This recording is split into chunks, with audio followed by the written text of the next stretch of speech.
Bogus gun licence કૌભાંડમાં ચોંકાવનારો ખુલાસો થયો। સુરત ક્રાઇમ બ્રાન્ચની તપાસમાં આ ચોંકાવનારો ખુલાસો થયો છે। યોજનાબદ્ધ રીતે કૌભાંડ ચાલતું હોવાનો પર્દાફાશ થયો। નાગાલેન્ડના કેટલાક અધિકારીઓની પણ સંડોવણીનો પર્દાફાશ થયો છે। ત્યારે કેન્દ્રીય ગૃહ વિભાગની વેબસાઇટ પર તમામ હથિયારનું રજીસ્ટ્રેશન થઈ ગયું।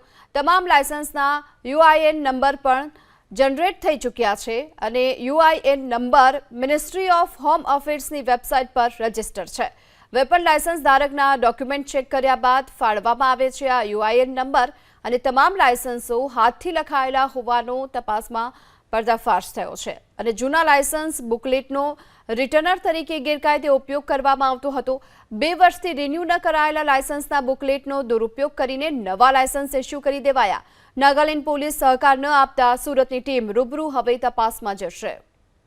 બોગસ ગન લાયસન્સ કૌભાંડમાં ચોંકાવનારો ખુલાસો થયો। સુરત ક્રાઇમ બ્રાન્ચની તપાસમાં આ ચોંકાવનારો ખુલાસો થયો છે। યોજનાબદ્ધ રીતે કૌભાંડ ચાલતું હોવાનો પર્દાફાશ થયો।